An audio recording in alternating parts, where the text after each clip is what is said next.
Good morning everyone. कल की class में अपन पढ़ रहे थे कार्बोहाइड्रेट के बारे में। किसके बारे में पढ़ रहे थे?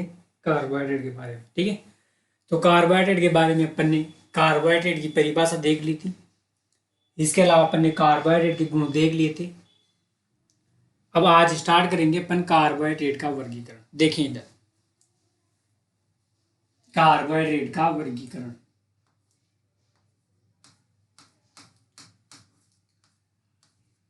कार्बोहाइड्रेट का वर्गीकरण।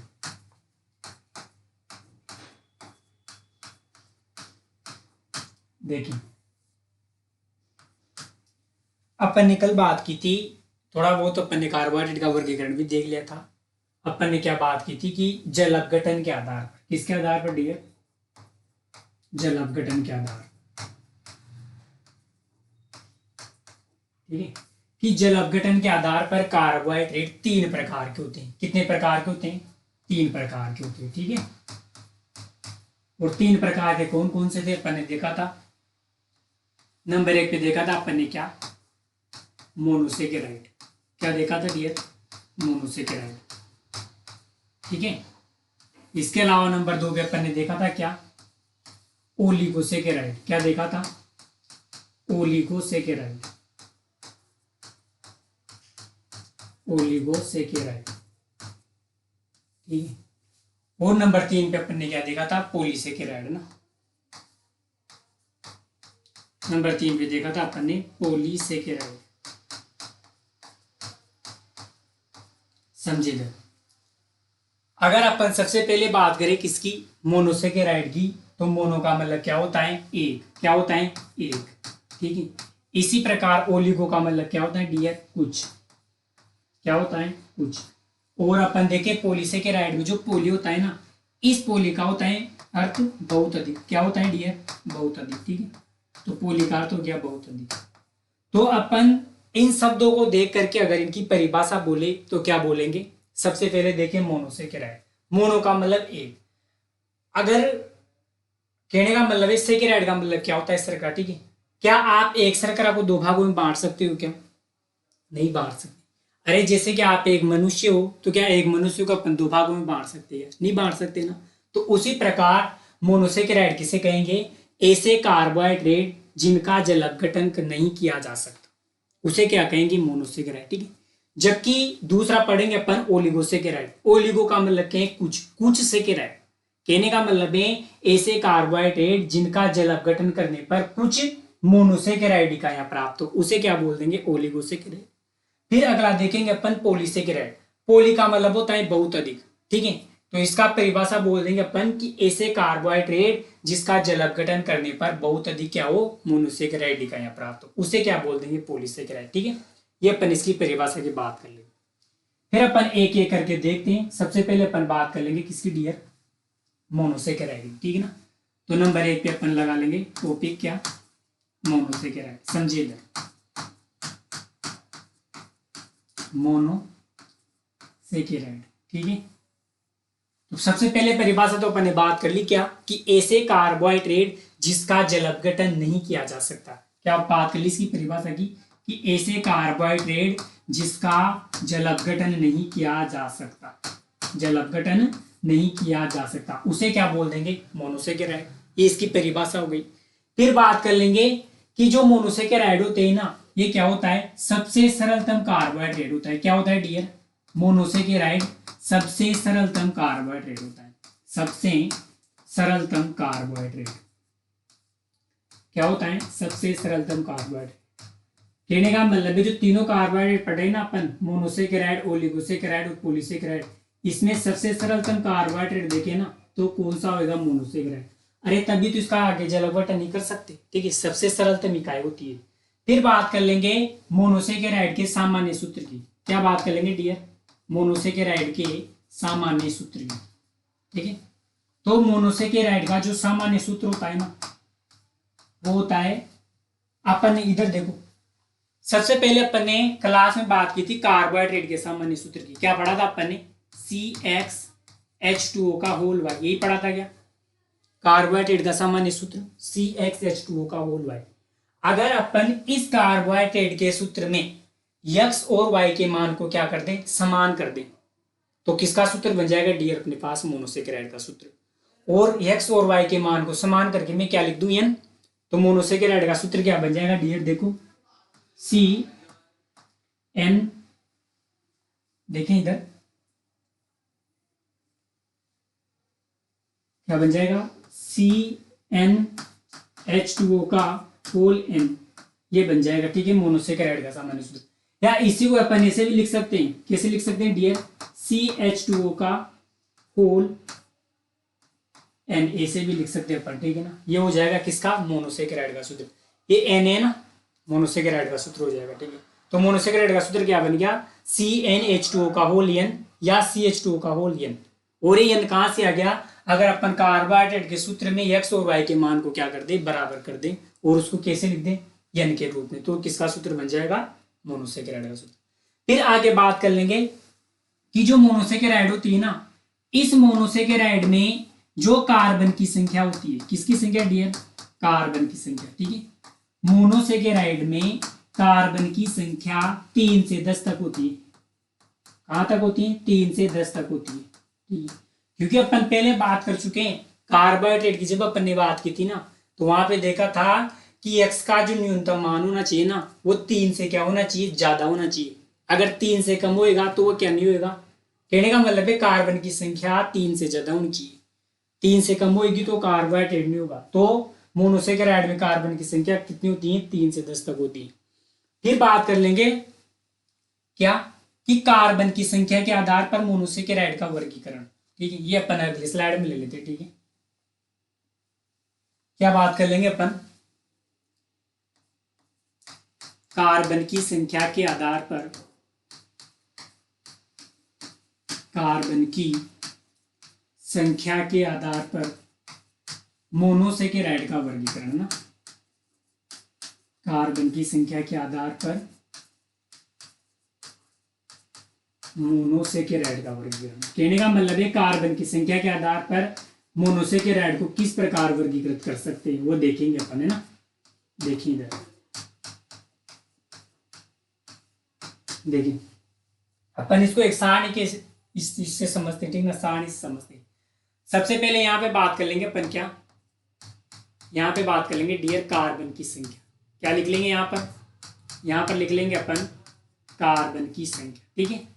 एक कॉलम में बना लेंगे और दूसरा ये कॉलम में बन गया, ठीक है। दूसरा कॉलम यहाँ पे लिख लेंगे अपन क्या, मोनोसेकेराइड का नाम। क्या लिख लेंगे डियर, मोनोसेकेराइड का नाम, ठीक है, मोनोसेकेराइड का नाम, ठीक है। फिर तीसरा कॉलम बना लेंगे अपन किसका, मोनोसेकेराइड का सूत्र, ठीक है। और चौथा कॉलम बन जाएगा अपने पास इसका एग्जाम्पल का ना। ये 4 कॉलम बना लेंगे अपन, ठीक है। सबसे पहले देखिए अपन क्या, कार्बन की संख्या ना, देखिए थोड़ा मैं मार्कर चेंज कर लेता हूं,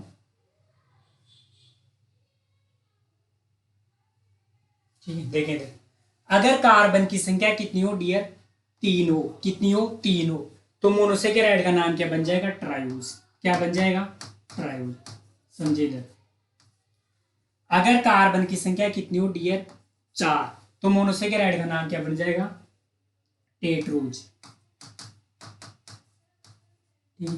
अगर कार्बन की संख्या हो डियर कितनी, 5, तो मोनोसेकेराइड का नाम क्या बन जाएगा, पेंटोज। क्या बन जाएगा डियर, पेंटोज, ठीक है।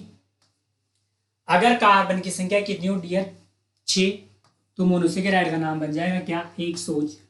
और कैसे बनाते हो मैं आपको दिखाऊंगा ना, हेक्सोज, ठीक है। और ट्रायोज का सूत्र बन जाएगा कैसे, C3H6 और O3। इसी प्रकार टेट्रोज का सूत्र बन जाएगा क्या, C4H8O4। इसी प्रकार पेंटोज का सूत्र बन जाएगा क्या, C5H10 और O5, ठीक है। इसी प्रकार हेक्सोज का सूत्र बन जाएगा क्या, C6H12 और O6। और इसके उदाहरण भी देख लेते हैं, फिर मैं समझा दूंगा सारणी कैसे बनी है। ट्रायोज का उदाहरण हो जाएगा डियर ग्लिसरॉल्डिहाइड, क्या हो जाएगा, ग्लिसरॉल्डिहाइड है ना, समझे इधर, ग्लिसरॉल्डिहाइड हो जाएगा, ठीक है, ग्लिसरॉल्डिहाइड, ठीक है। और टेट्रोज का उदाहरण हो जाएगा क्या, इरिथ्रोज, देखिए क्या हो जाएगा, इरिथ्रोज व इरिथ्रुलोज, दो उदाहरण हो जाएंगे इसके, है ना, इरिथ्रोज व इरिथ्रुलोज, ठीक है ना, इरिथ्रोज और इरिथ्रुलोज हो जाएंगे। इसी प्रकार पेंटोज का उदाहरण हो जाएगा क्या, राइबोज, क्या हो जाएगा, राइबोज व डिओक्सी राइबोज, अरे नाम सुना होगा ना, राइबोज व डिओक्सी राइबोज, है ना। और इसी प्रकार हेक्सोज का उदाहरण हो जाएगा क्या, तीन उदाहरण पढ़ेंगे अपन, और पहले भी पढ़ चुके हैं अपन, है ना, ग्लूकोज पढ़ चुके हैं। इसके अलावा फ्रक्टोज हो जाएगा, ठीक है। इस प्रकार और अगला हो जाएगा गैलेक्टोज, क्या हो जाएगा डियर, गैलेक्टोज, है ना, देखिए गैलेक्टोज, तीन उदाहरण पढ़, समझे जरा कैसे बनी सारणी। अपन पढ़ रहे हैं कार्बन की संख्या के आधार पर मोनोसेकेराइड का वर्गीकरण, ठीक है। तो कैसे करेंगे, अगर कार्बन की संख्या 3 हो तो मोनोसेकेराइड का नाम क्या बनेगा, ट्राई, क्योंकि आपने पढ़ा होगा 3 कार्बन को ट्राई बोलते हैं, 4 कार्बन को टेट्रा बोलते हैं, 5 कार्बन को पेंटा बोलते हैं, और 6 कार्बन को क्या बोलते हैं, हेक्सा। और अधिकतर में देखो ना तो कार्बोहाइड्रेटों के नाम के अंत में क्या लगता है डियर, ओज प्रत्यय लगता है, क्या लगता है, ओज। जैसे मैं बोलूं सेल्यूलोज क्या है, कार्बोहाइड्रेट, ओज आया। जैसे मैं बोलूं ग्लूकोज, ओज आया, ठीक है। जैसे पेंटो, जैसे कि फ्रक्टोज, ओज आया। कहने का मतलब है कि कार्बोहाइड्रेट के नाम के अंत में अधिकतर क्या लगता है, ओज लगता है। और कैसे बनाया, 3 कार्बन को ट्राई तो ओज लगा तो ट्राइज, ट्राइओज। इसी प्रकार 4 कार्बन को टेट्रा, ओज लगा टेट्रोज। इसी प्रकार पेंटोज, हेक्सोज बन जाएंगे, ठीक है। और ये सूत्र कैसे बनाए, क्योंकि अपन ने मोनोसेकेराइड का सामान्य सूत्र पढ़ा था अभी, क्या, CH2 का होल ईयर, वहां से सूत्र आया। आपको तो कुछ भी याद नहीं रखना, CHO लिखना है डायरेक्ट, क्योंकि कार्बोहाइड्रेट में CHO होता है। और कुछ नहीं करना, 3 कार्बन बने तो 3 लिख देना है, फिर डबल, फिर वापिस से 3। जैसे कि 4 कार्बन बने, 4 फिर डबल, फिर वापिस से 4। जैसे कि 5 कार्बन बने, डबल फिर 5। जैसे कि 6 कार्बन बने, फिर डबल, फिर 6 कार्बन। और उदाहरण याद रखने, ठीक है। इसमें से अगर अपन बात करें ना, तो इसमें से जो इंपोर्टेंट है वो है आपका, देखें इधर, इसमें से अगर मैं बात करूं इंपोर्टेंट, एक तो आपको याद रखना है पेंटोज वाला, और एक याद रखना है आपको हेक्सोज वाला, दोनों ही इंपोर्टेंट है। आपसे क्वेश्चन पूछ सकता है क्या, कि 6 कार्बन वाली मोनोसेकेराइड का सामान्य सूत्र क्या है, C6H12O6। या ऐसे पूछ सकता है हेक्सोज मोनोसेकेराइड का सामान्य सूत्र क्या है, C6H12O6। या ऐसे पूछ सकता है हेक्सोज मोनोसेकेराइड का उदाहरण क्या क्या है, ग्लूकोज, फ्रक्टोज, गैलेक्टोज। ये अपन बात कर लेंगे, ठीक है। समझ में आया कि नहीं आया, हाँ ठीक है, आ गया। ये अपन बात कर लेंगे, ठीक है। फिर आगे बात करेंगे अपन किसकी, आपका मोनोसेकेराइड हो गया कंप्लीट। फिर इसी में अगर अपन देखें, एक बात कर लेंगे क्या,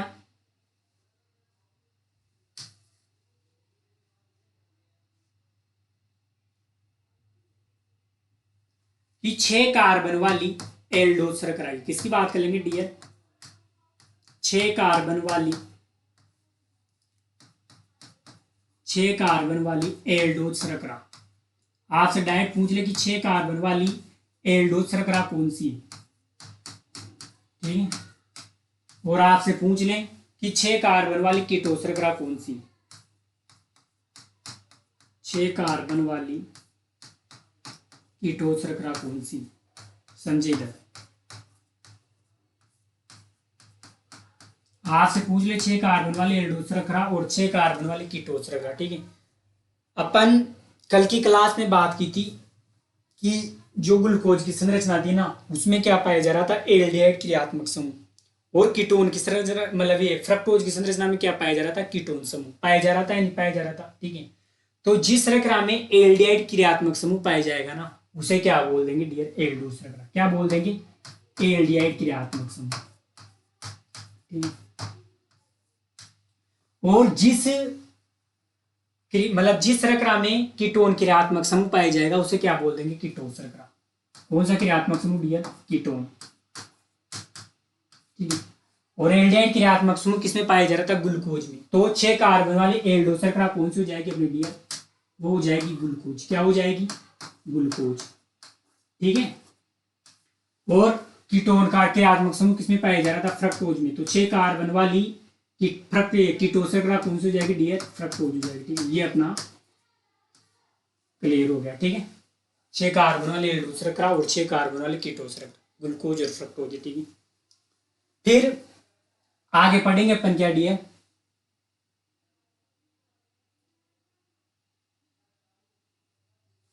आगे पढ़ेंगे अपन ओलिगोसेकेराइड के बारे में। देखो मैं लिखा दूंगा सब ना, पहले आप समझ लें। आगे पढ़ेंगे अपन क्या डियर? ओलिगोसेकेराइड के बारे में। समझिए इधर, ओलिगो का मतलब क्या बोला था अपन ने? कुछ। क्या बोला था डियर? ओलिगो का मतलब कुछ।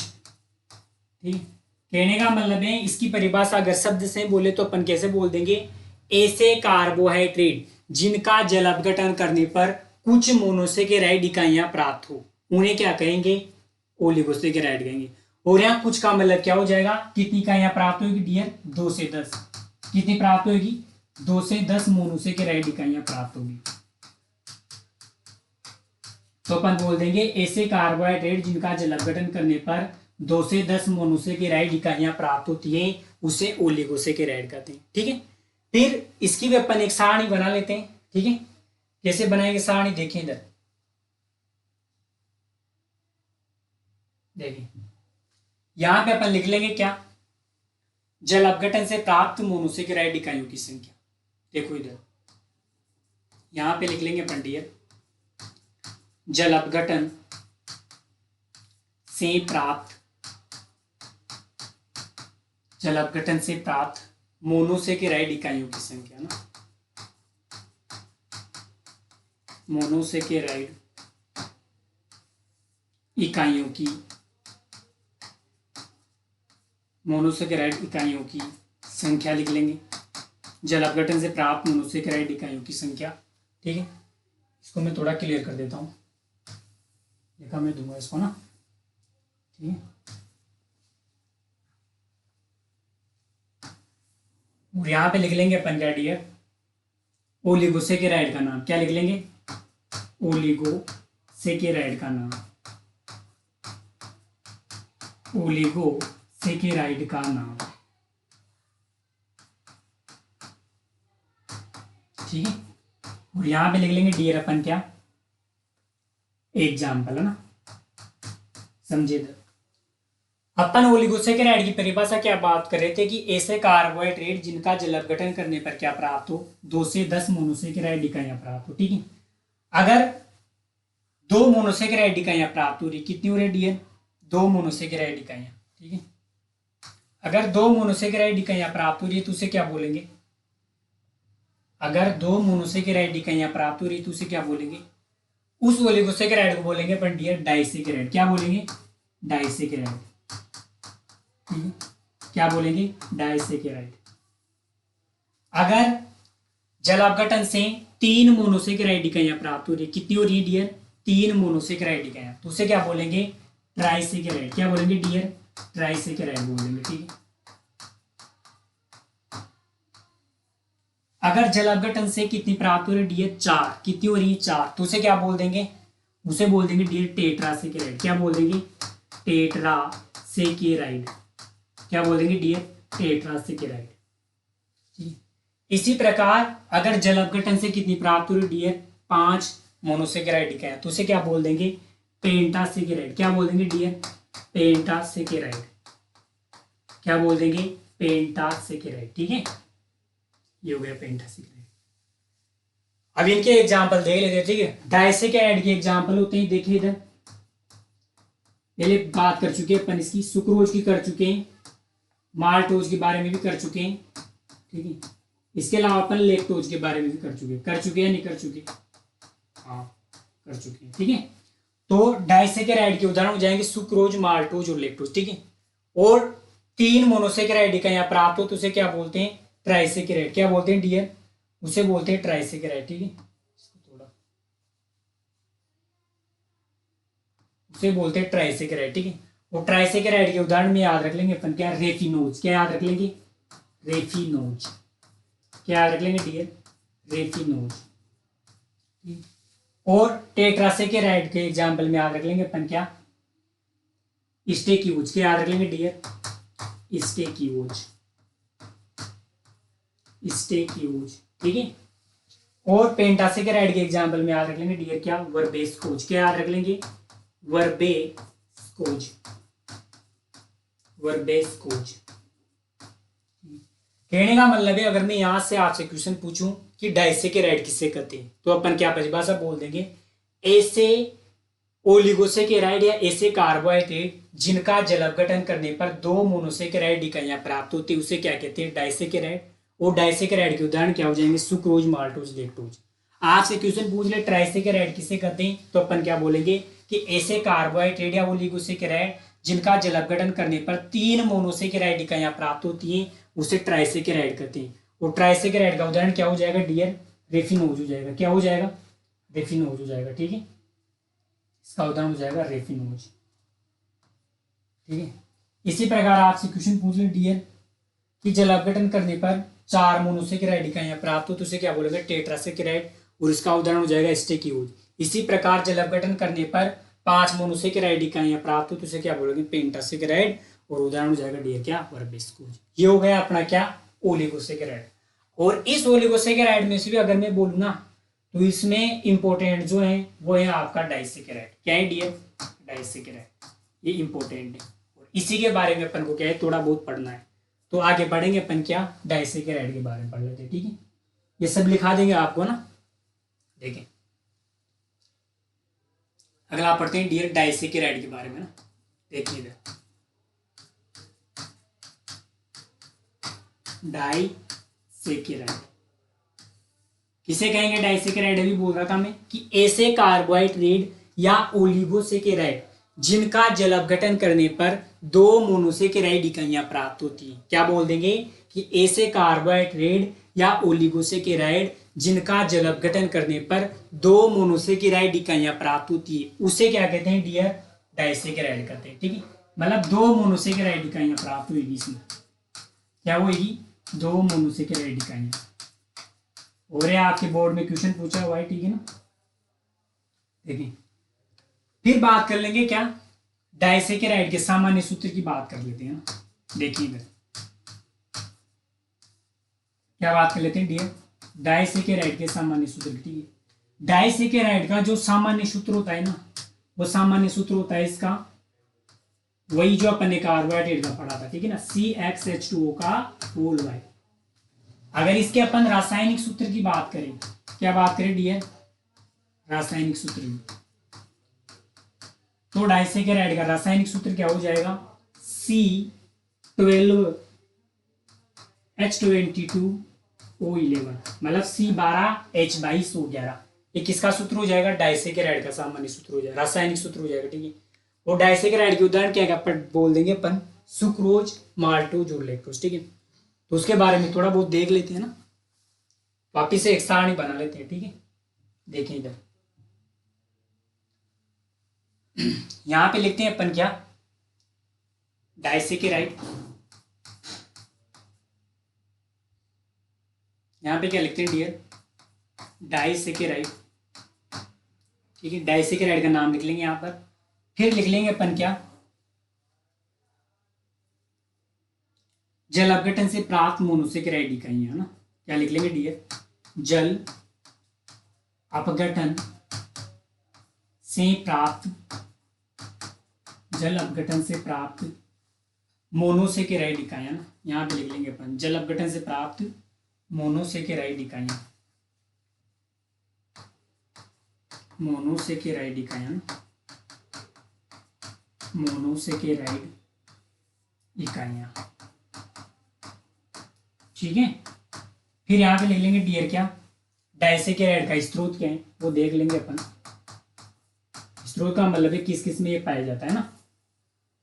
फिर अगला देख लेंगे अपन क्या, जल अपघटन करने वाला एंजाइम। क्या देख लेंगे, जल अपघटन करने वाला, जल अपघटन करने वाला एंजाइम देख लेंगे। ठीक है, कि कौन सा एंजाइम है कि इन डाइसैकेराइड का जल अपघटन करेगा, जल अपघटन करने वाला एंजाइम। समझिए इधर, अब ये अपन सारणी की बात कर लेंगे। देखिए पेन चेंज कर लेता हूं। देखिए इधर सबसे पहले अपन डाइसैकेराइड देखते हैं। एग्जाम्पल पढ़ेगा ना, सुक्रोज, माल्टोज, लेक्टोज, उसी की बात करें अपन। ठीक है, तो सबसे पहले देख लेते हैं अपन सुक्रोज के बारे में। किसके बारे में डियर, सुक्रोज के बारे में। तो जो सुक्रोज होता है ना, इसका जल अपघटन करने पर क्या प्राप्त होगा अपन को, एक तो प्राप्त होता है डियर ग्लूकोज। क्या प्राप्त होता है, ग्लूकोज। और एक प्राप्त होता है अपन को फ्रक्टोज। क्या होता है, ग्लूकोज और फ्रक्टोज।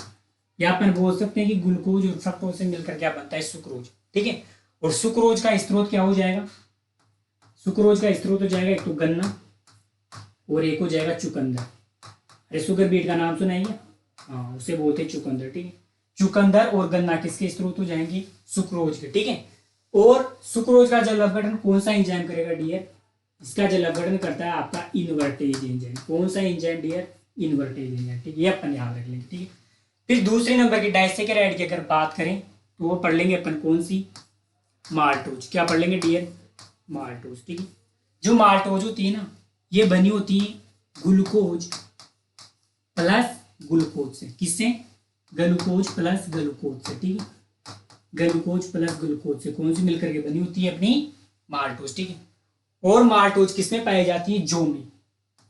किसमें पाई जाती है डियर, जौ में। ठीक है, और माल्टोज का जल अपघटन कौन सा एंजाइम करेगा, माल्टेज एंजाइम। कौन सा एंजाइम, माल्टेज एंजाइम। मैं बता दूं आपके नॉलेज के लिए कि जो एंजाइम होते हैं ना, उन एंजाइमों के नाम के पीछे क्या आता है, अधिकतर एज आता है डियर। क्या आता है, एज। जैसे कि मैं माल्टोज के पीछे क्या लगा दिया, एज, तो क्या बन गया, माल्टेज एंजाइम। वैसे देखो एक होती है आगे लेक्टोज। देखें डियर,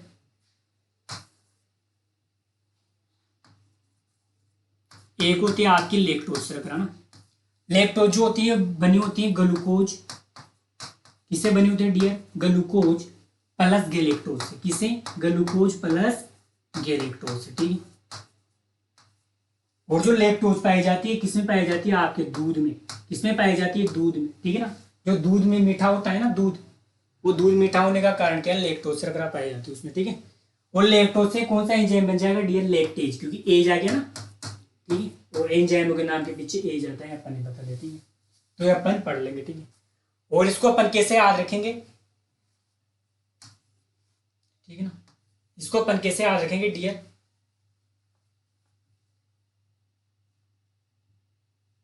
इसको अपन याद रखेंगे जैसे कि सुक्रोज, सुक्रोज में क्या आ रहा है, आधार आ रहा है सुक्रोज, तो क्या सुक्रोज, माल्टोज और लेक्टोज तीनों में अपन ग्लूकोज तो याद रख लेंगे। ठीक है, ग्लूकोज तीनों में आएगा, ये ग्लूकोज सबसे सामान्य शर्करा की बात की थी अपन ने। ठीक है, तो सामान्य है इसलिए तीनों में आ जाएगा। फिर है सुक्रोज में अपन देखें तो आधार दिख रहा है, तो क्या आ जाएगा इसके साथ, फ्रक्टोज आधार। ठीक है, आधार। फिर माल्टोज की बात करें तो इसके साथ ग्लूकोज, ग्लूकोज याद रख लेना। और लेक्टोज में क्या याद रख लोगे आप, लेक्टोज, क्या आएगा, गैलेक्टोज, लेक्टोज गैलेक्टोज। ठीक है, इसे याद रखना, क्योंकि कटोज कटोज आ रहा है दोनों में। ठीक है, इसे याद रख लेंगे। और स्रोत क्या है इसके, और जल अपघटन करने वाले एंजाइम क्या है। ठीक है, और ये इंपॉर्टेंट चीज है, यह आपके पूछ सकता है क्या, सुक्रोज का जल अपघटन कौन सा एंजाइम करता है, इन्वर्टेज एंजाइम। ठीक है, ये अपन ने बात कर ली। फिर आगे बात करें अपन किसकी,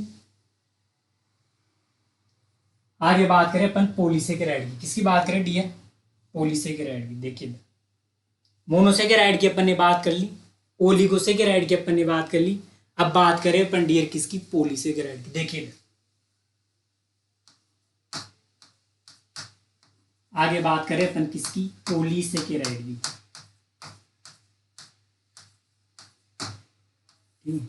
और एक बात और देखिए, इधर वापस देख आता हूं मैं, कि जो दो मोनोसेकेराइड इकाइयां होती है ना, जैसे कि ग्लूकोज और फ्रक्टोज, ये आपस में किसके द्वारा जुड़ी होती है, ग्लाइकोसाइडिक बंध के द्वारा जुड़ी होती है। किसके द्वारा जुड़ी होती है डियर, ग्लाइकोसाइडिक बंध के द्वारा। ये अपन नोट करके लिख लेंगे, किसके द्वारा जुड़ी होती है? ग्लाइकोसाइडिक बंध। कौन सा बंध डियर? ग्लाइकोसाइडिक बॉन्ड के द्वारा जुड़ी होती है ना, ग्लाइकोसाइडिक बंध के द्वारा जुड़ी होती है। अपन बात कर लेंगे, ठीक है। हाँ, तो अपन बात कर रहे थे किसकी? पॉलीसेकेराइड की ना।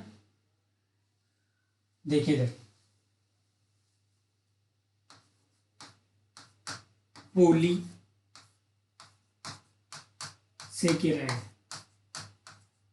समझिए अपन ने बात की थी पोली का मतलब क्या होता है? बहुत अधिक। और बहुत अधिक का मतलब क्या होता है? 10 से अधिक मान लेंगे। क्या मान लेंगे डियर? 10 से अधिक, ठीक है ना। तो अपन परिभाषा बोले पॉलीसेकेराइड की, क्या बोल देंगे कि ऐसे कार्बोहाइड्रेट जिनका जल अपघटन करने पर 10 से अधिक मोनोसेकेराइड इकाइयां प्राप्त हो। कितने से अधिक? 10 से अधिक मोनोसेकेराइड इकाइयां प्राप्त हो। क्या हो? 10 से अधिक मोनोसेकेराइड इकाइयां प्राप्त हो, उसे क्या बोल देंगे डियर? उसे बोल देंगे आपका पॉलीसेकेराइड।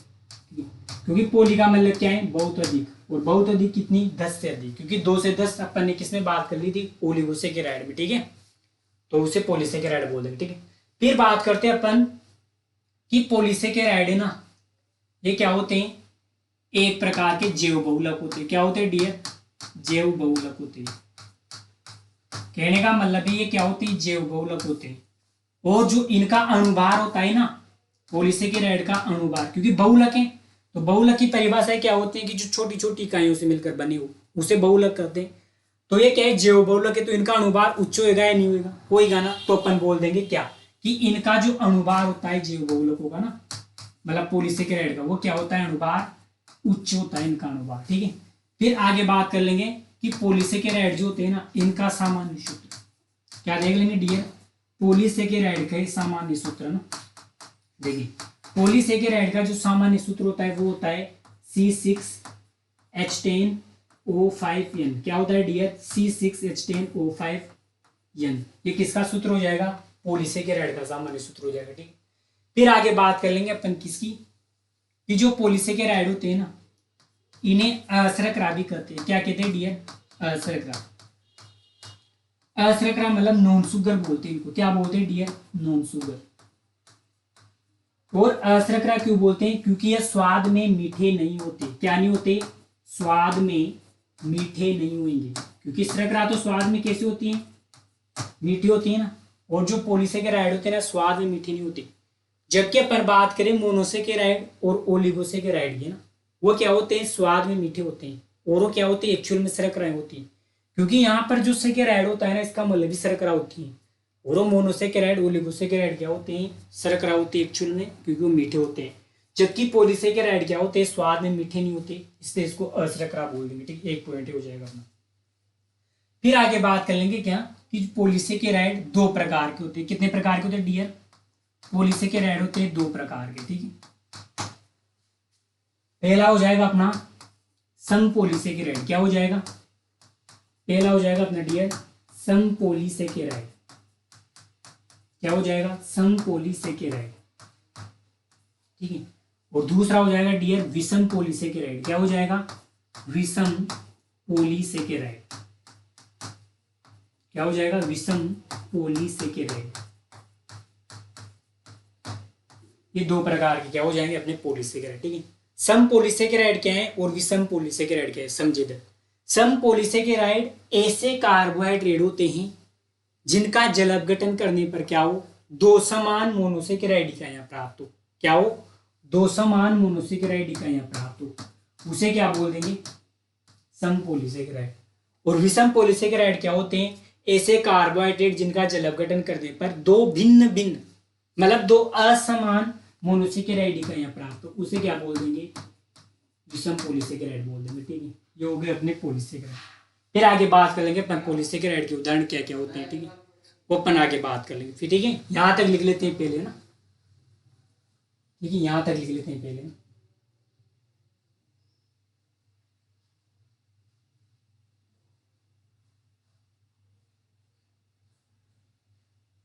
ठीक है।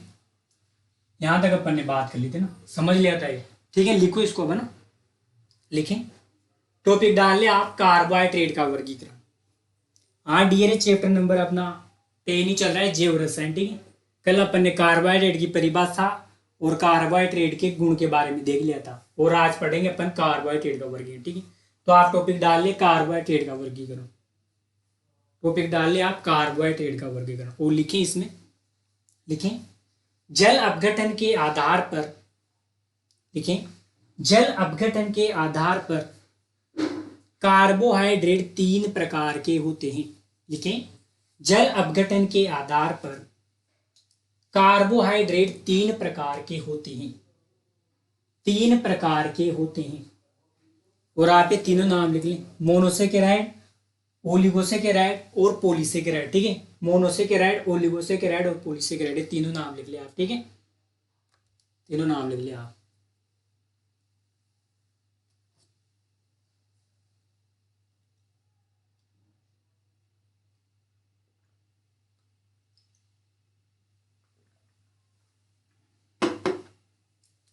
तीनों नाम लिख लिया आप, है ना, लिख लिया तीनों नाम, चलो ठीक है। नंबर 1 पे डाल लें आप मोनोसेकेराइड, क्या डाले डियर, मोनोसेकेराइड डाले। ठीक है, लिखें इसमें, लिखें इसकी परिभाषा, ऐसे कार्बोहाइड्रेट जिनका जल अपघटन नहीं किया जा सकता। लेकिन ऐसे कार्बोहाइड्रेट जिनका जल अपघटन नहीं किया जा सकता मोनोसेकेराइड कहलाते हैं। जल अपघटन नहीं किया जा सकता मोनोसेकेराइड कहलाते हैं। ठीक है, अगला स्टार करके लिखें, लिखें यह कार्बोहाइड्रेट का सबसे सरलतम प्रकार होता है। यह कार्बोहाइड्रेट का सबसे सरलतम प्रकार होता है। ठीक है, अगला स्टार करके लिखें, लिखें मोनोसेकेराइड का सामान्य सूत्र, लिखें डियर, मोनोसेकेराइड का सामान्य सूत्र CnH2O का होल n, या इसी को अपन क्या लिख सकते हैं, CH2O का होल n होता है। ठीक है, CnH2O का होल n या CH2O का होल n होता है। और ये कैसे बनाया अपन ने कि कार्बोहाइड्रेट के सूत्र में अगर x और y के मान को अपन क्या कर दें, इक्वल कर दें, और उसको अपन ने किससे लिख दिया, n से, तो किसका सूत्र बन गया डियर, आपका मोनोसेकेराइड का सूत्र। ठीक है, अगला स्टार करके लिखें, लिखें मोनोसेकेराइड में कार्बन की संख्या, मोनोसेकेराइड में कार्बन की संख्या 3 से 10 तक होती है। लिखें मोनोसेकेराइड में कार्बन की संख्या 3 से 10 तक होती है, 3 से 10 तक होती है। ठीक है, अगला लिखे एरो करके, ऐसे लिख लेना डियर, एरो करके लिखे आप, है ना, लिखें कार्बन की संख्या के आधार पर, लिखें कार्बन की संख्या के आधार पर मोनोसेकेराइड को, लिखें कार्बन की संख्या के आधार पर मोनोसेकेराइड को निम्न प्रकार से वर्गीकृत कर सकते हैं।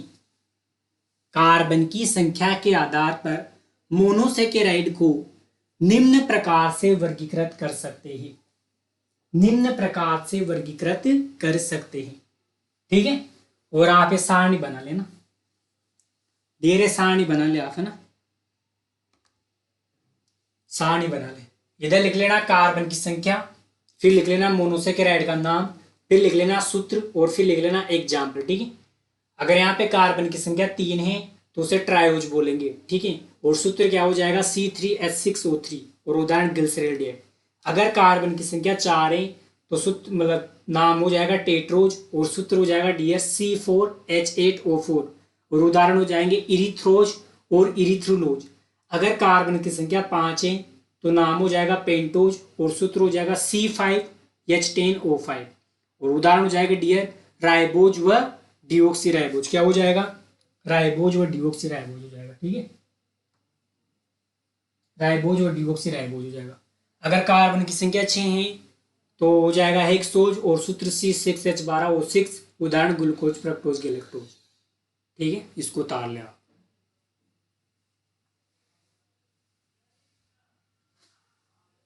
और आपने पढ़ा हुआ 3 कार्बन को ट्राई, 4 को टेट्रा, 5 को पेंटा, तो उसी से बने। और क्या है कि ओज प्रत्यय लगा दिया आपने, तो कुछ नहीं किया, ट्रायोज, जैसे कि ट्राई प्लस ओज ट्रायोज, टेट्रा प्लस ओज टेट्रोज, है ना। बस इतना किया है।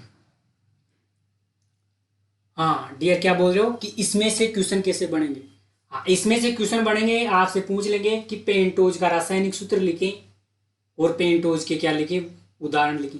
या ऐसे पूछ लेगा हेक्सोज मोनोसेकेराइड किसे कहते हैं तथा इसका सामान्य सूत्र बताएं और इसके उदाहरण लिखे, तो आप लिख दोगे इसमें से ना। और इसमें से पेंटोज और हेक्सोज इंपोर्टेंट है। लिख लिया, चलो आगे बढ़ते हैं ना। हाँ अगला स्टार करके लिख लिया आप। लिखें 6 कार्बन वाली एल्डोज शर्करा। लिखें डियर 6 कार्बन वाली एल्डोज शर्करा। ब्रैकेट में आप एल्डिहाइड क्रियात्मक समूह लिख सकते हो और क्या लिखोगे उदाहरण, मतलब इसका आंसर ग्लूकोज। और अगला लिख लेना 6 कार्बन वाली कीटोज शर्करा, कौन सी है, फ्रक्टोज। और कैसे अपन ने बता दिया था कि एल्डिहाइड क्रियात्मक समूह जिस शर्करा में होगा उसे एल्डोज शर्करा बोल देंगे। और अपन ने ग्लूकोज में देखा था जब इसकी संरचना देखी थी। और कीटोज शर्करा किससे कहेंगे, जिसमें कीटोन क्रियात्मक समूह। और अपन ने किसमें देखा था, फ्रक्टोज शर्करा में देखा था। ठीक, चलो अब आगे बढ़ते हैं अपन, है ना। हाँ अब लिखे नंबर 2 पे ओलिगोसेकेराइड। लिखें डियर ओलिगोसेकेराइड और इसकी परिभाषा लिखे आप। देखें ऐसे कार्बोहाइड्रेट, देखें ऐसे कार्बोहाइड्रेट जिनका जल अपघटन करने पर, लेकिन ऐसे कार्बोहाइड्रेट जिनका जल अपघटन करने पर 2 से 10 मोनोसेकेराइड इकाइयां प्राप्त होती हैं। लिखें ऐसे कार्बोहाइड्रेट जिनका जल अपघटन करने पर 2 से 10 मोनोसेकेराइड इकाइयां प्राप्त होती हैं, ओलिगोसेकेराइड कहलाते हैं। लिखें डियर ओलिगोसेकेराइड कहलाते हैं, ओलिगोसेकेराइड कहलाते हैं। और आप ये सारणी बना लेना, सारणी बना ले आप। इधर क्या लिखोगे, जल अपघटन से प्राप्त मोनोसेकेराइड इकाइयों की संख्या 2 3 4 5 हो जाएगी। और उधर ओलिगोसेकेराइड का नाम डाइसेकेराइड, ट्राइसेकेराइड, टेट्रासेकेराइड, पेंटासेकेराइड। और उदाहरण हो जाएंगे सुक्रोज, माल्टोज, लेक्टोज, है ना। रेफिनोज हो जाएगा, क्या हो जाएगा, रेफिनोज, स्टेकियोज और बेस्कोज। ये लिख लो आप। क्या बोल रहे हो डियर की क्वेश्चन कैसे बनेगा। इसमें से क्वेश्चन ऐसे बनेगा जैसे कि आपसे पूछ लिया कि डाइसेकेराइड किसे कहते हैं, तो क्या बोलोगे आप कि ऐसे कार्बोहाइड्रेट या ओलिगोसेकेराइड जिनका जल अपघटन करने पर 2 मोनोसेकेराइड इकाइयां प्राप्त होती है, उसे क्या बोल देंगे डियर, डाइसेकेराइड। और डाइसेकेराइड के उदाहरण हो जाएंगे सुक्रोज, माल्टोज, लेक्टोज। इसी प्रकार आपसे पूछ ले कि टेट्रासेकेराइड किसे कहते हैं, तो अपन बोल देंगे ऐसे कार्बोहाइड्रेट या ओलिगोसेकेराइड जिनका जल अपघटन करने पर 4 मोनोसेकेराइड इकाइयां प्राप्त होती है, उसे क्या कहते हैं, टेट्रासेकेराइड। और उदाहरण हो जाएगा स्टेकियोज। ऐसे सूत्र बनेंगे। और इसमें से भी है ना इंपोर्टेंट कौन सा बताया आपने, डाइसेकेराइड है, इंपोर्टेंट है, याद पूरा ही करना है। लेकिन क्या है, डाइसेकेराइड को ज्यादा इंपॉर्टेंस देना है आपको, ठीक है। और आपके बोर्ड में क्वेश्चन बनते हैं यहां से। लिख लिया, चलो ठीक है आगे बढ़ते हैं ना।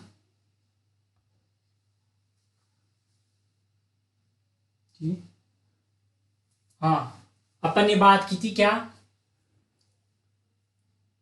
पॉलीसेकेराइड की ना, नहीं डाइसेकेराइड की बात कर रहे थे ना। इससे पहले अपन ने क्या पढ़ा था, हाँ डाइसेकेराइड की बात कर रहे थे अपन, ठीक है। उसमें से अपन ने पढ़ लिया क्या नाम से, पोली ओलिगोसेकेराइड में डाइसेकेराइड है ना, कि ऐसे कार्बोहाइड्रेट जिनका जल अपघटन करने पर 2 मोनोसेकेराइड इकाइयां प्राप्त होती हो, ठीक है, उसे डाइसेकेराइड कहते हैं। तो आप अगला टॉपिक डालें डियर डाइसेकेराइड।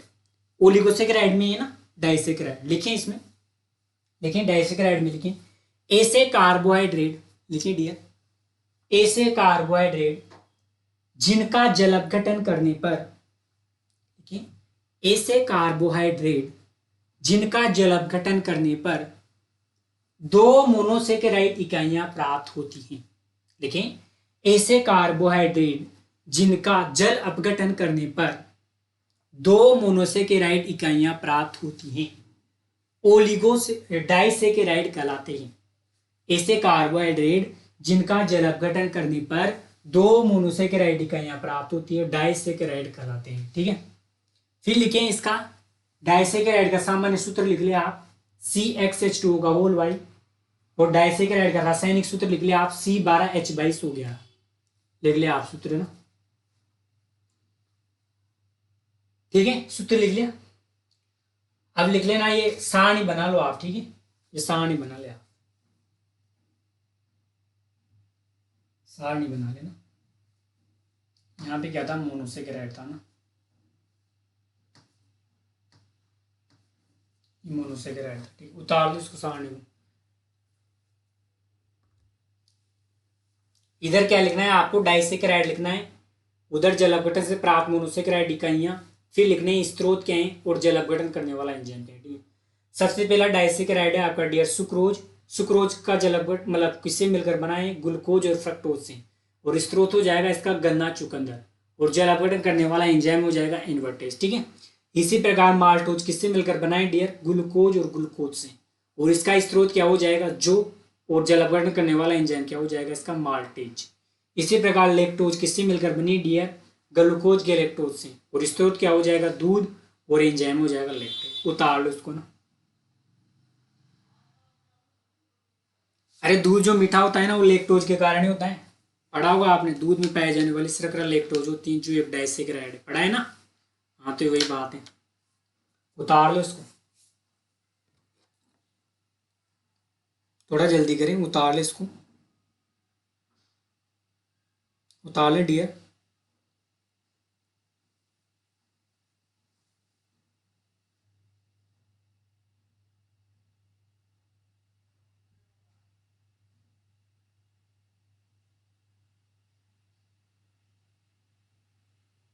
उतार लिया, चलो ठीक है, नोट करके लेके आ ना, लेकिन नोट करके लेके आ।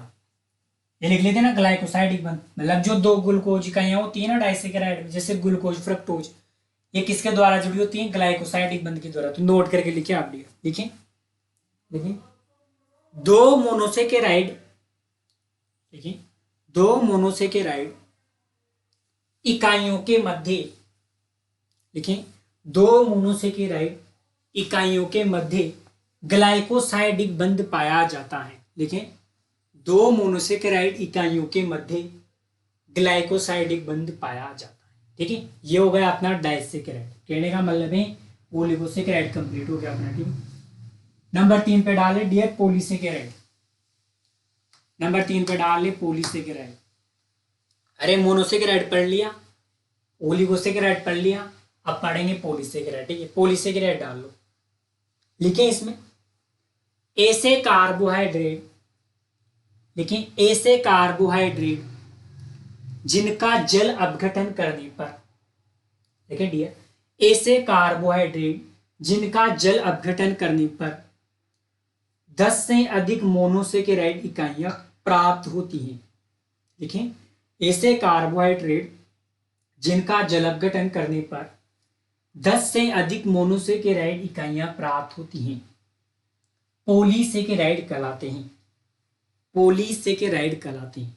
या अपन पॉलीसेकेराइड की परिभाषा ऐसे भी बोल सकते हैं, कैसे कि ऐसे मोनोसेकेराइड या ओलिगोसेकेराइड, या बोल सकते हैं मोनोसेकेराइड अथवा ओलिगोसेकेराइड के ऐसे बहुलक जिनका अनुभार क्या हो उच्च हो, उसे क्या बोलते हैं पॉलीसेकेराइड।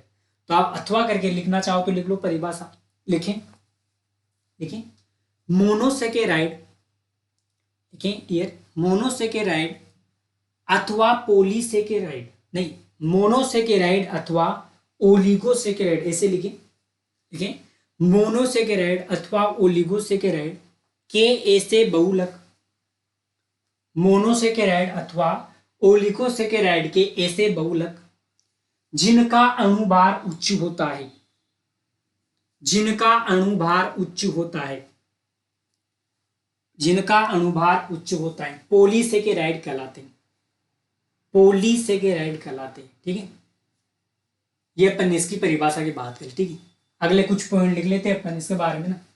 देखो अगर अगला पॉइंट लिखें स्टार करके, लिखें यह जैव बहुलक होते हैं, लिखें यह जैव बहुलक होते हैं। नेक्स्ट पॉइंट लिखें इनका अणुभार उच्च होता है, लिखे डियर इनका अणुभार उच्च होता है। अरे बहुलक है तभी तो अणुभार उच्च होगा, क्योंकि बहुलक कहते किसी जो छोटी छोटी इकाइयों से मिलकर एक बड़ी इकाई का निर्माण कर ले, उसे तो बहुलक बोलते हैं, ठीक है। नेक्स्ट पॉइंट लिखे डियर पॉलीसेकेराइड का सामान्य सूत्र, पॉलीसेकेराइड का सामान्य सूत्र पूरे लिख लिया आप C6H10O5N, और इनकी संख्या कितनी भी हो सकती है, 20, 30, 40, 50, 60, ठीक है, वो अनिश्चित है। तो आप पॉलीसेकेराइड के सामान्य सूत्र को भी क्या लगा ले डियर, इंपोर्टेंट लगा ले, क्योंकि पूछ सकते हैं ना, इस सूत्र को भी आप इंपोर्टेंट लगा ले, ठीक है। अगला स्टार करके लिखें, लिखें इन्हें अशर्करा मतलब नॉन शुगर कहते हैं, इन्हें अशर्करा मतलब नॉन शुगर कहते हैं, क्योंकि यह स्वाद में मीठे नहीं होते, क्योंकि यह स्वाद में मीठे नहीं होते, क्योंकि यह स्वाद में मीठे नहीं होते, क्योंकि यह स्वाद में मीठे नहीं होते, ठीक है। अगला लिखें, लिखें यह दो प्रकार के होते हैं, यह मतलब कौन, पॉलीसेकेराइड ना, लिखें पॉलीसेकेराइड दो प्रकार के होते हैं। नंबर 1 लिखें सम पॉलीसेकेराइड, और सम पॉलीसेकेराइड में लिखे आप, लिखें ऐसा कार्बोहाइड्रेट, ऐसा कार्बोहाइड्रेट जो जल अपघटन पर दो समान इकाइयां देता है, लिखें ऐसा कार्बोहाइड्रेट जो जल अपघटन पर दो समान इकाइयां देता है, उसे सम पॉलीसेकेराइड कहते हैं, उसे सम पॉलीसेकेराइड कहते हैं, ठीक। और नंबर 2 पे लिखें आप विषम पॉलीसेकेराइड, और इसमें लिखें, लिखें वह कार्बोहाइड्रेट जिसका जल अपघटन करने पर, वह कार्बोहाइड्रेट जिसका जल अपघटन करने पर दो भिन्न भिन्न मोनोसेकेराइड इकाइयां प्राप्त होती है, दो भिन्न भिन्न मोनोसेकेराइड इकाइयां प्राप्त होती हैं, विषम पॉलीसेकेराइड कहलाते हैं, विषम पॉलीसेकेराइड कहलाते हैं, ठीक है। ये हो गया डियर आपके पॉलीसेकेराइड कंप्लीट, ठीक है। अब अपन देखते हैं क्या, पॉलीसेकेराइड के कुछ उदाहरण देख लेते हैं, ठीक है ना। क्या बात कर लेते हैं डियर, पॉलीसेकेराइड के उदाहरण देखिए इधर,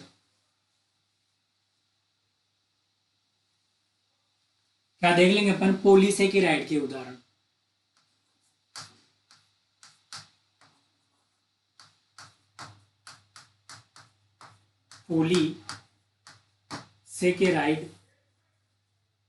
पॉलीसेकेराइड की कुछ उदाहरण देख लेंगे ना,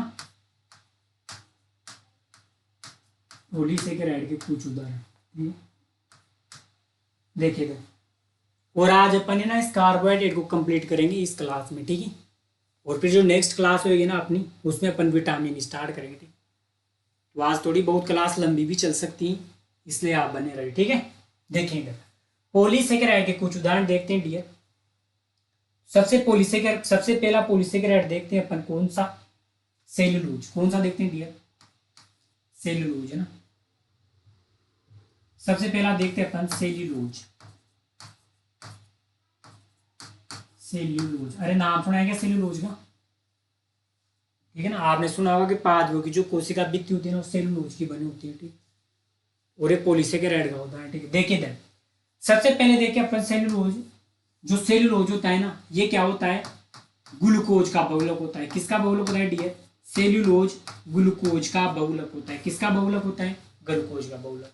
ये बात कर लेंगे अपन, ग्लूकोज का क्या होता है, सेल्यूलोज बहुलक होता है, ठीक। कहने का मतलब है ग्लूकोज, जब बहुत सारे ग्लूकोज की इकाइयां मिल जाती है ना, तो क्या बनता है, सेल्यूलोज बनता है, ठीक। फिर दूसरा बात कर लेंगे अपन क्या, कि जो सेल्यूलोज होता है ना, ये क्या होता है, पादप कोशिका भित्ति का मुख्य घटक होता है। क्या होता है डियर, सेल्यूलोज पादप कोशिका भित्ति का मुख्य घटक होता है, पादप कोशिका भित्ति का मुख्य घटक। पादप कोशिका भित्ति का क्या होता है, घटक या अवयव होता है, ठीक है। फिर अगला बात कर लेंगे अपन क्या, कि जो सेल्यूलोज होता है ना, ये सेल्यूलोज क्या होता है, पृथ्वी पर सर्वाधिक मात्रा में पाए जाने वाला कार्बोहाइड्रेट। क्या है डियर, पृथ्वी पर सर्वाधिक मात्रा में पाए जाने वाला, पृथ्वी पर सर्वाधिक मात्रा में पाए जाने वाला कार्बोहाइड्रेट, सर्वाधिक मात्रा में पाया जाने वाला कार्बोहाइड्रेट हो जाएगा, ठीक है। अरे पाया जाएगा ही नहीं पाया जाएगा, क्योंकि वनस्पति जगत कितना बड़ा है, बहुत बड़ा है ना। क्योंकि आप जैसे जाते हो बाहर तो आपको पेड़ पौधे दिखते हैं, और पेड़ पौधों की जो कोशिका भित्ति है ना, किसकी बनी है, सेलुलोज की। तो क्या अपन बोल सकते हैं कि पृथ्वी पर सर्वाधिक मात्रा में पाया जाने वाला कार्बोहाइड्रेट भी कौन सा जाएगा? सेलुलोज जाएगा। ठीक। फिर अगली बात कर लेंगे डियर कि जो सेलुलोज होता है ना, इस सेलुलोज के स्रोत की बात करेंगे। ठीक है, मतलब सेलुलोज किस किस में पाया जाता है? हालांकि सभी में पाया जाएगा, पेड़ पौधे जितने भी है ना वो सब में पाया जाएगा, लेकिन अपन कुछ फसलों की बात कर लेते हैं जो अपने एग्रीकल्चर में आते हैं। ठीक है, तो जो सेलुलोज है ना ये पाया जाएगा, जैसे कि जूट लिख लेंगे एक स्रोत इसका, पटसन लिख लेंगे, ठीक है ना। इसके अलावा कपास लिख लेंगे ना, ये 2-3 उदाहरण अपन लिख लेंगे इसके। कपास मतलब जो रुई, जिसको आप डेली काम में लेते हो पूजा पाठ के लिए ना, वो रुई है। क्या है वो? रुई है ना, लेंट जिसे बोलते हैं ना, रुई। ये स्रोत हो जाएंगे। और अपन बात करें ना कपास, तो जो कपास होता है ना, इस कपास में लगभग 100% सेलुलोज पाया जाता है। कितना पाया जाता है डियर? कपास में लगभग 100% क्या होता है? सेलुलोज होता है। 100% क्या होता है? लगभग इसमें सेलुलोज पाया जाता है कपास की अगर बात करें। ठीक है, और इसके अलावा जो आपका अनाज का भूसा होता है ना, उस अनाज के भूसे में भी क्या पाया जाता है? सेलुलोज पाया जाता है। ठीक है, अनाज का जो भूसा है, उस अनाज के भूसे में पाया जाता है डियर 30 से 43% सेलुलोज। कितना पाया जाता है डियर? 30 से 43% सेलुलोज पाया जाता है अनाज के भूसे में। ठीक है, और इसके अलावा देख लेंगे कि जो सेलुलोज होता है ना, इस सेलुलोज का जो जल अपघटन कौन सा एंजाइम करेगा? बताओ बाप, कौन सा करेगा? अरे अपन ने बात की थी ना कि एंजाइमों के नाम के पीछे अंत में क्या आता है? एज। तो सेलुलोज के अंत में एज लगाएंगे तो क्या बन जाएगा डियर? सेलुलेज। क्या बन जाएगा? सेलुलेज। तो सेलुलोज का जल अपघटन कौन सा कर देगा डियर? सेलुलोज एंजाइम कर देगा। ठीक है, तो ये एंजाइम होगी। ये अपन बात कर लेंगे सेलुलोज के बारे में। ठीक है, इसके अलावा अपन आगे देखेंगे कौन सा? पॉलीसेकेराइड। नंबर 2 पे पॉलीसेकेराइड देखेंगे अपन कौन सा?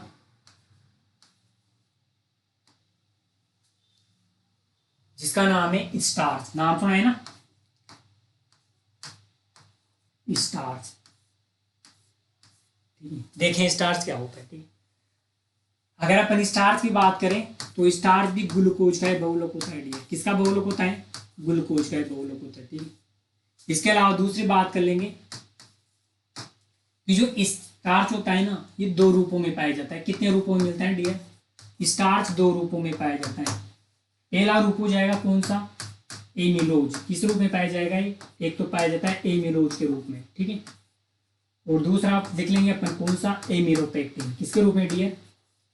एमिलोपेक्टिन के रूप में। ठीक है, एमिलोज और एमिलोपेक्टिन के रूप में पाया जाता है कौन? अपना स्टार्च। ठीक है, फिर आगे बात कर लेंगे डियर इसकी कि जो स्टार्च होता है ना, इस स्टार्च का जल अपघटन कौन सा एंजाइम? हालांकि अपन एंजाइम पढ़ेंगे आगे, वहां पे लिख लेंगे ये सब कुछ, जल अपघटन कौन सा करता है एंजाइम ना, लेकिन अपन को ये थोड़ा बहुत आइडिया होना चाहिए। ठीक है, तो स्टार्च का जो जल अपघटन करता है वो करता है डियर डाइस्ट्रेज एंजाइम। कौन सा एंजाइम?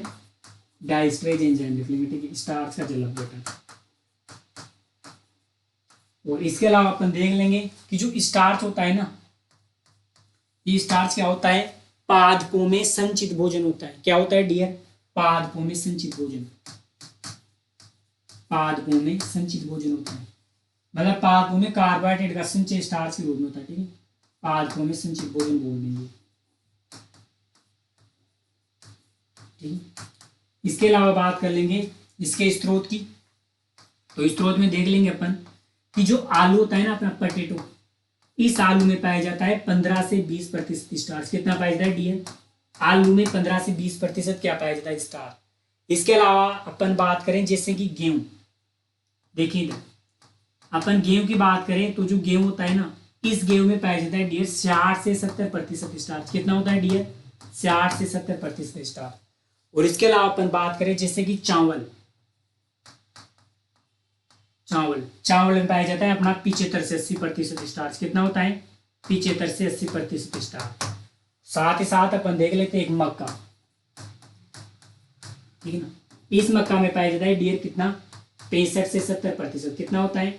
65 से 70% स्टार्च। ये अपन स्टार्च देख लेंगे। कहने का मतलब है जो अनाज वाली फसलें ना, जैसे कि गेहूं, चावल, मक्का, तो अनाज वाली फसलों में सबसे ज्यादा स्टार्च किसमें मिलेगा? आपके चावल में। इसको इंपॉर्टेंट लगाना, पूछ सकते हैं आपके ना कि चावल वाली फसलों में, मतलब अनाज वाली फसलों में सबसे ज्यादा स्टार्च किसमें देखने को मिल रहा है आपको? चावल में। अरे देखने को मिल रहा है 75 से 80% पाया जाता है, बाकी किससे 8 से 70 और 63 से 70% की रेंज में मिलता है। तो हो जाएगा अपना क्या? स्टार्च। ठीक है। इसके अलावा अपन तीसरा देख लेते हैं पॉलीसेकेराइड में, ये लिखा देंगे आपको सब, है ना। तीसरा पॉलीसेकेराइड देख लेंगे अपन, उदाहरण पढ़ रहे हैं पॉलीसेकेराइड के ना। तीसरा देख लेंगे डियर, कौन सा? ग्लाइकोजन। क्या हो जाएगा डियर? ग्लाइकोजन। ठीक है। आपने पढ़ा होगा ग्लाइकोजन भी क्या होता है? ग्लूकोज का ही बहुलक होता है। किसका बहुलक होता है डियर? ग्लाइकोजन भी ग्लूकोज का बहुलक होता है। ठीक है, ग्लूकोज का बहुलक। ठीक। इसके अलावा ग्लाइकोजन क्या होता है? ग्लाइकोजन क्या होता है? जंतुओं में संचित भोजन होता है। क्या होता है डियर? ग्लाइकोजन जंतुओं में संचित भोजन होता है। क्या होता है? जंतुओं में संचित भोजन। कहने का मतलब है कि जो जंतु होते हैं ना, जंतुओं में कार्बोहाइड्रेट का संचय किस रूप में होता है? वो होता है डियर ग्लाइकोजन के रूप में। किसके रूप में होता है? ग्लाइकोजन के रूप में। ठीक है। फिर अगली बात कर लेंगे अपन किसकी, कि ग्लाइकोजन को जंतु स्टार्च भी बोलते हैं। क्या बोलते हैं? जंतु स्टार्च। क्यों बोलते हैं? क्योंकि पादपों में कार्बोहाइड्रेट का संचय किसके रूप में हो रहा था? स्टार्च के रूप में। तो इसको क्या बोल देंगे अपन? जंतु स्टार्च बोल देंगे। ठीक है। और अगला देख लेंगे अपन ग्लाइकोजन के बारे में। चलो ठीक है ना, ग्लाइकोजन के बारे में काफी सफिशिएंट है आपको। फिर अगला देख लेंगे अपन कौन सा? नंबर 4 पे पॉलीसेकेराइड देख लेंगे डियर, इनुलिन। क्या देख लेंगे डियर? इनुलिन। इनुलिन क्या होता है? ये फ्रक्टोज का बहुलक होता है। किसका बहुलक होता है डियर? इनुलिन। इनुलिन होता है आपके फ्रक्टोज का बहुलक। किसका बहुलक होता है? फ्रक्टोज का बहुलक। ठीक है। फिर जो इनुलिन होता है ना, ये इनुलिन क्या होता है?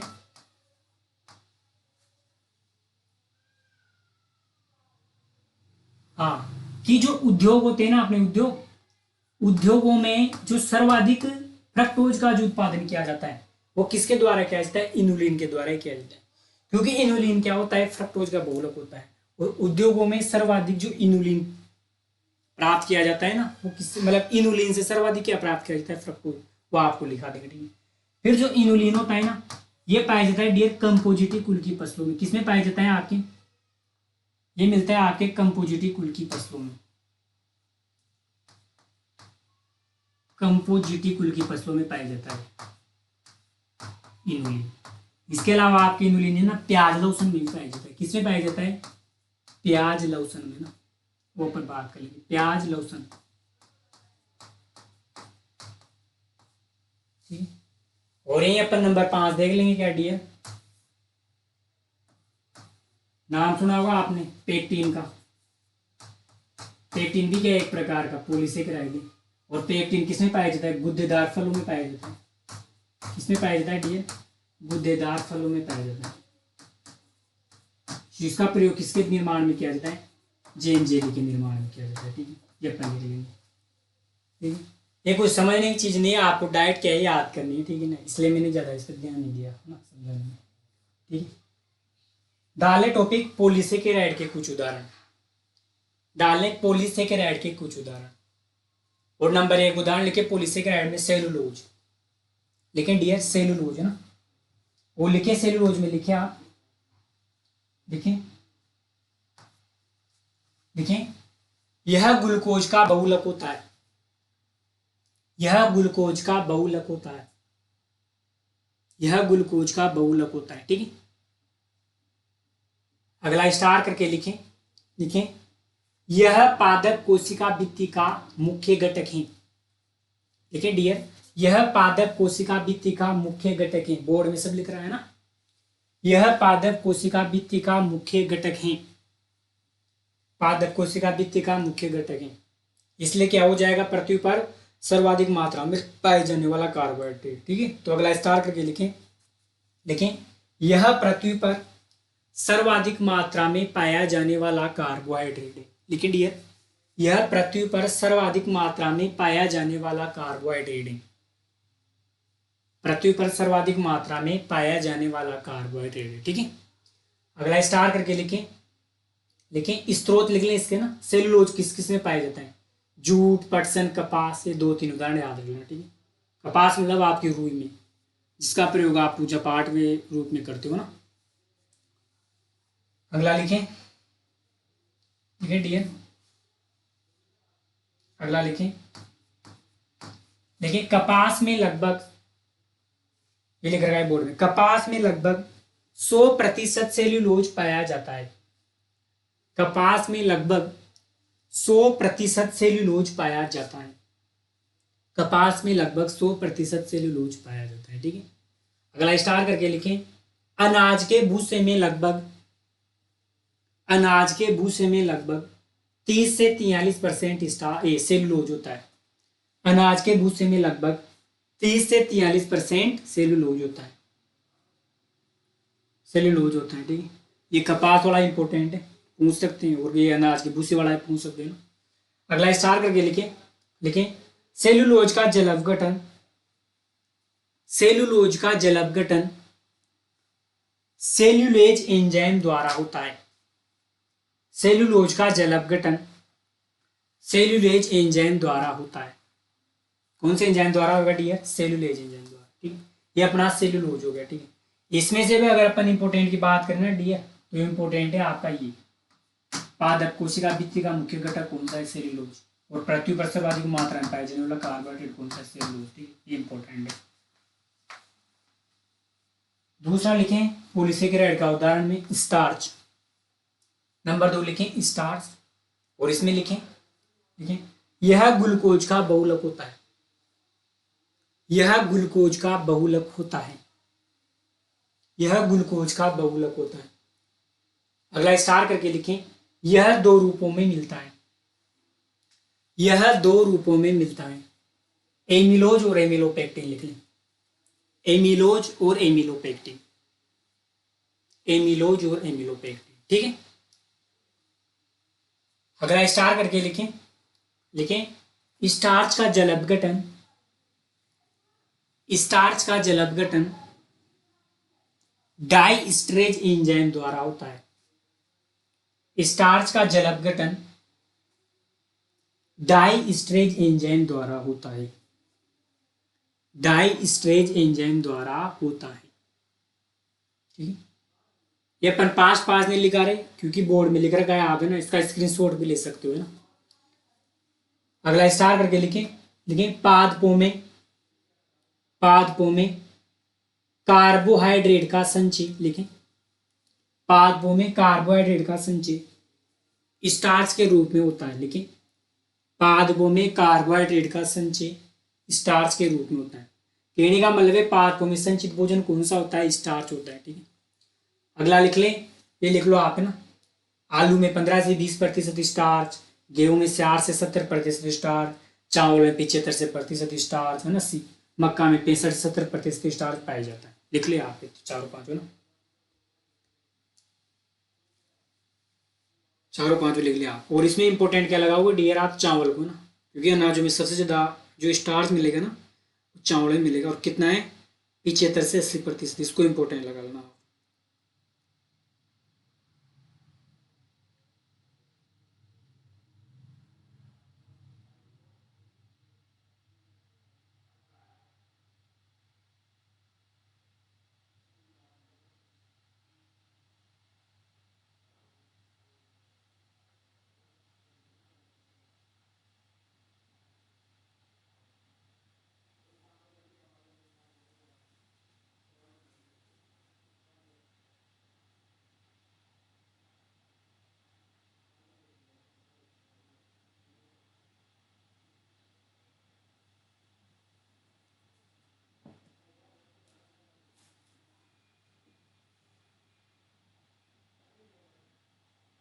लिख लिया? अरे लिख लिया क्या? चलो ठीक है, आगे बढ़ते हैं ना। देखिए इधर नंबर 3 लिखे ग्लाइकोजन। नंबर 3 लिखे डियर ग्लाइकोजन है ना, पॉलीसेकेराइड का उदाहरण ना। लिखे इसमें भी, यह ग्लूकोज का बहुलक होता है। देखिए यह ग्लूकोज का बहुलक होता है। देखिए डियर, यह ग्लूकोज का बहुलक होता है, यह ग्लूकोज का बहुलक होता है। अगला लिखे स्टार करके, लिखें जंतुओं में कार्बोहाइड्रेट का संचय ग्लाइकोजन के रूप में होता है। जंतुओं में कार्बोहाइड्रेट का संचय ग्लाइकोजन के रूप में होता है। अर्थात जंतुओं में संचित भोजन है, अर्थात जंतुओं में संचित भोजन है। जंतुओं में संचित भोजन कौन है? ग्लाइकोजन है ना। और पादपों में संचित भोजन कौन सा है? Dairy starch. ठीक है, अगला लिख लेना, इसे जंतु स्टार्च भी कहते हैं, इसे जंतु स्टार्च भी कहते हैं, इसे जंतु स्टार्च भी कहते हैं। हाँ, और मैं एक बात बता दूं आपको ना, एक बात भूल गया था मैं लिखना आपको, कि जो स्टार्च होता है ना डियर, इस स्टार्च को क्या बोलते हैं? एमाइलम। क्या बोलते हैं डियर? स्टार्च को ही एमाइलम बोलते हैं, या इसे क्या बोलते हैं? मंड। तो आप ये ऐड कर सकते हो ना, स्टार्च को क्या बोलते हैं? एमाइलम या मंड बोलते हैं। ठीक है, या आप ऐड कर लेना इसको। ठीक है, ये अपन थोड़ी नहीं लिखा था आपने ना, लिख लिया। इसे ग्लाइकोजन को जंतु स्टार्च कहते हैं। ठीक है, अगला पॉलीसेकेराइड लिखे नंबर 4 इनुलिन, वो लिखें इसमें, लिखे डियर, यह फ्रक्टोज का बहुलक होता है, यह फ्रक्टोज का बहुलक होता है, यह फ्रक्टोज का बहुलक होता है। और अगला लिखें यह, या ऐसे लिखें, उद्योगों में, देखें उद्योगों में फ्रक्टोज का, उद्योगों में फ्रक्टोज का व्यावसायिक उत्पादन, व्यावसायिक या व्यापारिक है ना, उद्योगों में फ्रक्टोज का व्यावसायिक उत्पादन इनुलिन से किया जाता है, इनुलिन से किया जाता है, क्योंकि फ्रक्टोज का बहुलक इनुलिन है ना। अगला लिखें यह कंपोजिटी कुल में पाया जाता है, यह कंपोजिटी कुल के पादपों में पाया जाता है, इसे लिख लेना, यह कंपोजिटी कुल के पादपों में पाया जाता है। लिख लिया। अगला लिखें यह प्याज व लहसुन में भी पाया जाता है, लिखें डियर, यह प्याज व लहसुन में भी पाया जाता है, प्याज व लहसुन में भी पाया जाता है। ठीक है, ये हो गया आपका इनुलिन। नंबर 5 पे लिख लें आप पेक्टिन, सब जानते हो गए आप पेक्टिन ना, अरे एग्रीकल्चर में पढ़े होंगे ना आपने, जेम जेली, वही बात है ना। लेकिन यह गुद्देदार फलों में पाया जाता है। नंबर 5 में लिख लेना पेक्टिन, और इसमें लिखना यह गुद्देदार फलों में पाया जाता है, जिसका निर्माण जेम व जेली के लिए होता है ना, जिसका निर्माण जेम व जेली के लिए होता है, जिसका निर्माण जेम व जेली के लिए होता है। ये पेक्टिन हो गया। इसके अलावा पॉलीसेकेराइड में नंबर 6 पे एक आता है आपका क्या, जैसे लिग्निन आता है एक, तो नंबर 7 पे आता है आपका एक हेमिसेलुलोज, या आप चैप्टर नंबर 2 में पढ़ चुके होंगे ना, तो पढ़ाने की कोई जरूरत नहीं है, क्वेश्चन नहीं आएंगे यहाँ से। लिग्निन और हेमिसेलुलोज, ये अपन चैप्टर नंबर 2 जीवांश पदार्थ में पढ़ चुके हैं सब चीजें ना। तो ये हो गए आपके क्या, कार्बोहाइड्रेट खत्म। ठीक है, अब कार्बोहाइड्रेट का लास्ट टॉपिक बच रहा है, उसको भी कंप्लीट करा देते हैं। ठीक है ना, क्या बच रहा है वो,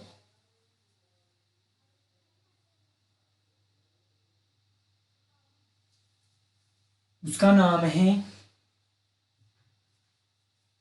कार्बोहाइड्रेट के जैविक कार्य। ठीक है, तो अगला टॉपिक डाले आप डियर, ये लास्ट टॉपिक है और आपका कार्बोहाइड्रेट फिनिश है ना, और अगले वाले क्लास में अपन विटामिन स्टार्ट करेंगे। ठीक, लिख लिया आप कार्बोहाइड्रेट के जैविक कार्य,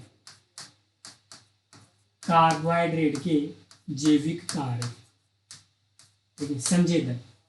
सबसे पहले अगर अपन कार्बोहाइड्रेट के जैविक कार्यों की बात करें, तो इसका जो पहला कार्य हो जाएगा जैविक कार्य, मतलब वो हो जाएगा भोजन के स्रोत के रूप में। किसके रूप में हो जाएगा डियर? भोजन के स्रोत के रूप में। ठीक है, भोजन के स्रोत के रूप में, भोजन के स्रोत के रूप में।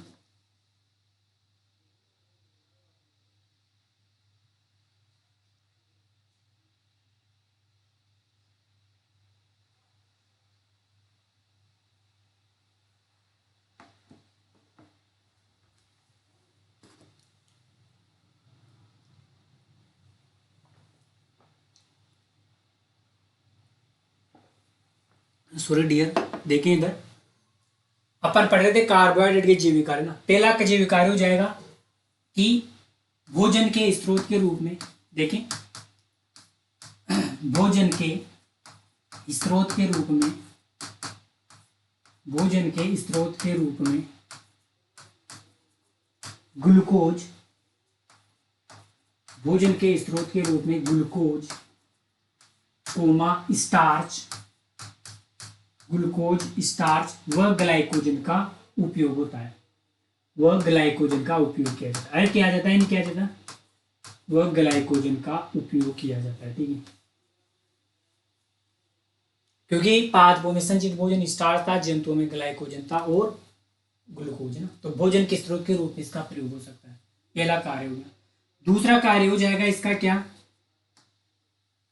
कि पादप कोशिका भित्ति के निर्माण में, क्या हो जाएगा डियर, पादप कोशिका भित्ति के निर्माण में, पादप कोशिका भित्ति के निर्माण में, पादप कोशिका भित्ति के निर्माण में। और पादप कोशिका भित्ति के निर्माण से बना लेंगे अपन क्या, तीसरा पॉइंट, पादप के कंकाल निर्माण में। क्या बोल देंगे, पादपों के कंकाल निर्माण में, पादपों के कंकाल निर्माण में। क्या बोल देंगे डियर, पादपों के कंकाल निर्माण में ना। और अभी पढ़ा था अपन ने पेक्टिन, उसमें पढ़ा था कि जेम जेली के निर्माण में, ठीक है। तो उससे बोल देंगे नंबर 4 जेम जेली के निर्माण में। क्या बोल देंगे डियर, जेम जेली के निर्माण में। क्या बोल देंगे, जेम जेली के निर्माण में, जेम जेली के निर्माण में बोल देंगे। इसके अलावा नंबर 5 बोल देंगे अपन कौन सा, कि ऊर्जा के अच्छे स्रोत हैं। अरे पढ़ा था ना अपन ने कि कार्बोहाइड्रेट ऊर्जा के तत्कालीन स्रोत होते हैं, इनसे तुरंत ऊर्जा प्राप्त होती है। वो केड़े वाला एग्जाम्पल दिया था कल वाले क्लास में, ठीक। तो वही बात है, क्या बोल देंगे, ऊर्जा के अच्छे स्रोत हैं। क्या बोल देंगे, ऊर्जा के अच्छे स्रोत हैं। कहने का मतलब है इनसे क्या मिलती है, ऊर्जा मिलती है, इनसे ऊर्जा प्राप्त होती है, ऊर्जा प्राप्त होती है अपन लिख लेंगे, ठीक। ये हो जाएंगे क्या, कार्बोहाइड्रेट के जैविक कार्य, ठीक है। तो लिखे आप इसमें, लिखें नंबर 1 पे लिखें भोजन के स्रोत के रूप में, लिखें कार्बोहाइड्रेट के जैविक कार्य, लिखें लिखें भोजन के स्रोत के रूप में, भोजन के स्रोत के रूप में ग्लूकोज स्टार्च व ग्लाइकोजन, ग्लूकोज स्टार्च व ग्लाइकोजन आदि का उपयोग किया जाता है, आदि का उपयोग किया जाता है। भोजन के स्रोत के रूप में ग्लूकोज स्टार्च व ग्लाइकोजन आदि का उपयोग किया जाता है, आदि का उपयोग किया जाता है, ठीक है। नंबर 2 पे लिखें पादप कोशिका भित्ति के निर्माण में सहायक, पादप कोशिका भित्ति के निर्माण में सहायक। ये जैविक कार्य है ना, पादप कोशिका भित्ति के निर्माण में सहायक। क्योंकि अपन ने पढ़ा था कि पादपों की जो कोशिका भित्ति होती है ना, वह सेल्यूलोज की बनी होती है, इसलिए अपन ने बोल दिया कि पादपों की कोशिका भित्ति के निर्माण में सहायक। अगला जैविक कार्य लिखे पादपों के कंकाल निर्माण में, पादपों के कंकाल निर्माण में, पादपों के कंकाल निर्माण में, ठीक है। और अगला लिख लेना जेम जेली के निर्माण में, देखिए डियर जेम जेली के निर्माण में, जेम जेली के निर्माण में। और अगला लिख लेना ऊर्जा के अच्छे स्रोत होते हैं, इनसे तुरंत ऊर्जा मिलती है या इनसे तुरंत ऊर्जा प्राप्त होती है। लेकिन ऊर्जा के अच्छे स्रोत होते हैं, इनसे तुरंत ऊर्जा प्राप्त होती है, इनसे तुरंत ऊर्जा प्राप्त होती है, ठीक। और एक देखना चाहे ना तो एक और लिख सकते हैं अपन, लिखना चाहे तो क्या लिख सकते हैं डियर, न्यूक्लिक अम्ल के निर्माण में सहायक, न्यूक्लिक अम्ल का के निर्माण में है ना सहायक। क्योंकि अपन ने पढ़ा था क्या, अपन ने पढ़ा था ना क्या नाम से, राइबोज और डीऑक्सी राइबोज श्रृंखला, ये पेंटोज श्रृंखला होती है ना। मोनोसेकेराइड में पढ़ा था ना अपन, पेंट 5 कार्बन और पेंटोज श्रृंखला। फिर अपन ने उदाहरण लिखे थे क्या, राइबोज और डीऑक्सी राइबोज श्रृंखला ना। तो राइबो जो डिऑक्सी राइबो शर्करा होती है ना, वो न्यूक्लिक अम्ल में पाई जाती है। न्यूक्लिक अम्ल का मतलब है यहाँ पर डीएनए और आरएनए में पाई जाती है। ठीक है, तो बोल सकते हैं अपन क्या कि न्यूक्लिक अम्ल के निर्माण।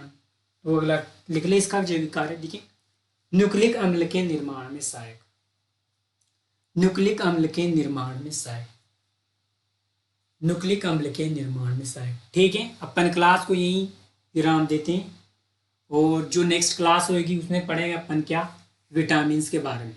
ये अपना पहला जैविक, ये अपना पहला कंप्लीट हो गया ना, जैव रसायन कार्बोहाइड्रेट। अगला पढ़ेंगे अपन कौन सा, विटामिन। ठीक है।